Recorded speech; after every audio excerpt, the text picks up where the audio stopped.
Hello students. आइए आज के वीडियो में हम सुनते हैं हिंदी नाटक का उद्भव और विकास। महाकवि कालिदास, भास आदि से लेकर आज तक भारतीय साहित्य में नाटकों की समृद्ध परंपरा रही है। कालिदास द्वारा रचित अभिज्ञान शाकुंतलम संसार के श्रेष्ठ नाटकों में से एक है।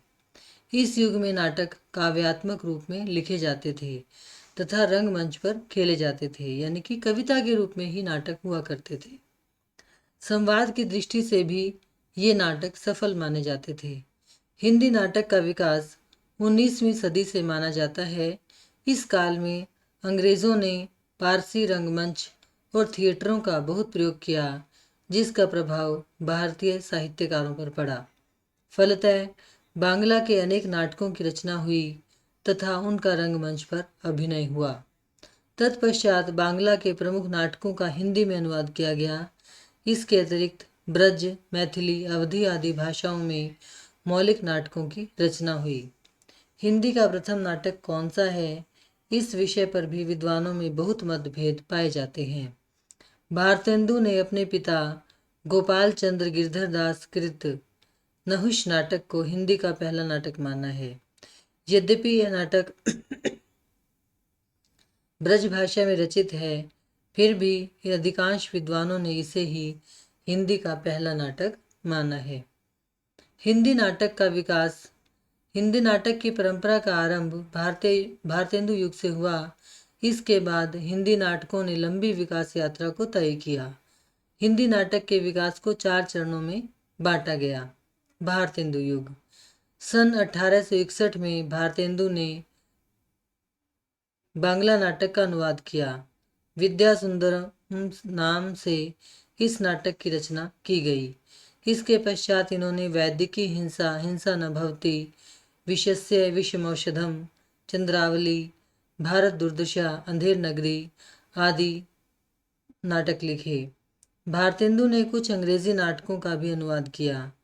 भारतेंदु ने तत्कालीन राजनीतिक परिस्थितियों, सामाजिक कुरीतियों तथा समस्याओं का चित्रण अपने नाटकों में किया। इस युग के अन्य नाटककारों में बालकृष्ण भट्ट, राधाचरण गोस्वामी, राधा कृष्ण दास, लाला श्रीनिवास दास, बद्रीनाथ आदि का नाम लिया जा सकता है। इस युग में सामाजिक, ऐतिहासिक, पौराणिक, राष्ट्रीय चेतना पर आधारित तथा रोमांटिक नाटक लिखे गए। बालकृष्ण भट्ट ने दमयंती स्वयंवर, वेणी संहार आदि जैसे पौराणिक व ऐतिहासिक नाटकों की रचना की। नई रोशनी का विष, जैसे काम वैसे परिणाम जैसे सामाजिक नाटक भी इन्होंने लिखे। राधा कृष्ण दास ने महाराणा प्रताप तथा महारानी पद्मावती जैसे प्रमुख नाटक लिखे। भारतेंदु युग में अनेक नाटककारों ने अंग्रेजी, बांग्ला तथा संस्कृत के अनेक नाटकों का भी हिंदी अनुवाद किया। प्रसाद युग। जिस प्रकार हिंदी उपन्यास के क्षेत्र में प्रेमचंद का आविर्भाव एक बड़ी घटना थी, उसी प्रकार हिंदी नाटक में जयशंकर प्रसाद ने अपना प्रमुख स्थान बनाया। प्रसाद जी ने मुख्यतः ऐतिहासिक नाटकों की ही रचना की। उनके द्वारा रचित नाटकों में करुणालय, सज्जन, कल्याणी परिणय, विशाख, अजातशत्रु, कामना, स्कंदगुप्त, चंद्रगुप्त, ध्रुव स्वामिनी आदि प्रमुख हैं।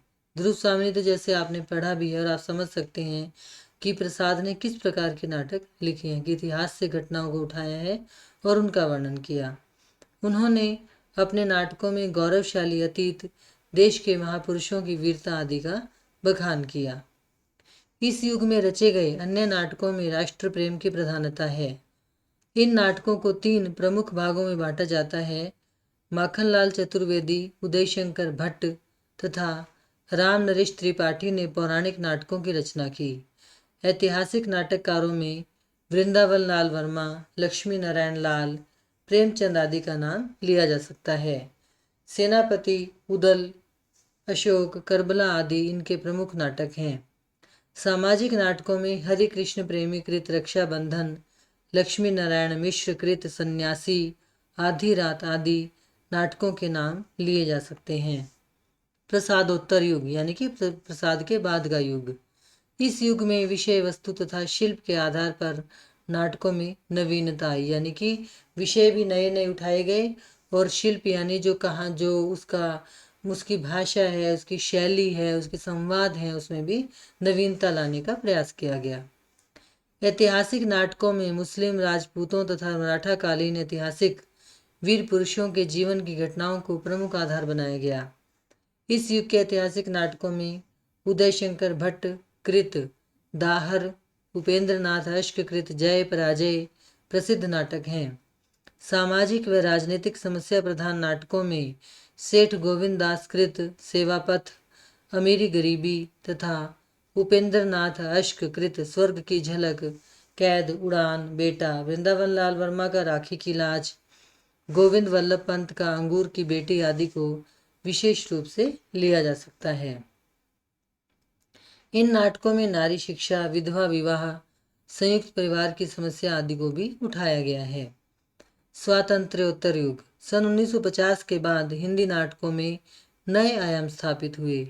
आज़ादी के पश्चात देश की साधारण जनता अनेक समस्याओं से जूझ रही थी। विशेषकर निम्न मध्यम वर्ग तो बढ़ती महंगाई, आडंबरपूर्ण जीवन शैली आदि के कारण भीतर से खोखला हो चुका था। इस वर्ग में अशांत दाम्पत्य जीवन, बढ़ती भौतिकवादी प्रवृत्ति आदि के साथ साथ समाज में फैले भ्रष्टाचार, भाई भतीजावाद आदि का भी चित्रण किया गया है। इस काल में हिंदी नाटक केवल दृश्य की सीमा से बंधा न रह सका, बल्कि रेडियो के द्वारा भी सुना जाने लगा। आपको पता होगा कि रेडियो नाटकों का भी एक समय था, तब जब रेडियो पर नाटक खेले जाते थे, यानी कि केवल आवाज़ से, संवादों से ही हम उन नाटकों को सुनते थे और जो पात्र वहाँ पर जो भी अपनी आवाज़ देते थे, उस आवाज़ में ही वो इतनी नाटकीयता, इतनी करुणा, इतनी संवेदना भरते थे कि उनको सुनने में मज़ा आता था। फलतः रेडियो नाटक भी खूब लिखे जाने लगे। इस युग के नाटककारों में आचार्य चतुरसेन शास्त्री, रांगे राघव, गोविंद वल्लभ पंत आदि का नाम लिया जा सकता है। मोहन राकेश ने अपने 3 नाटकों लहरों के राजहंस, आषाढ़ का एक दिन व आधे अधूरे द्वारा हिंदी नाटक की विकास यात्रा को नया मोड़ दिया। इनके अतिरिक्त मनु भंडारी, जगदीश चंद्र माथुर, भीष्म साहनी, सर्वेश्वर दयाल सक्सेना, सुरेंद्र वर्मा आदि प्रमुख नाटककार हैं। इस युग में कुछ गीति नाट्य भी लिखे गए, यानी कि गीतों के रूप में जब हम नाटक को लिखते हैं, जिसमें धर्मवीर भारती का अंधा युग, दुष्यंत कुमार का एक कंठ विष पाई प्रसिद्ध नाटक हैं। समग्रतः हिंदी नाटक की विकास यात्रा बहुत समृद्धशाली है। आज भी आधुनिक जीवन शैली से जुड़े नाटक निरंतर लिखे जाते रहे हैं। धन्यवाद।